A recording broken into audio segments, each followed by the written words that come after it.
जय जगन्नाथ सांगमाने यही गरम एते गरम होची आमको आज तो गरम भात खाइबा को इच्छा ही होउनी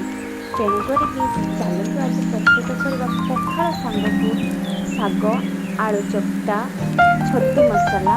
एवं बाइगण भजा चलतु प्रस्तुत करबा आउ ठंडा ठंडा पखाळ भात को खाइबा बिना दही पकई दही खाई खाई तो ठंडा हेलानी चलतु प्रस्तुत करबा।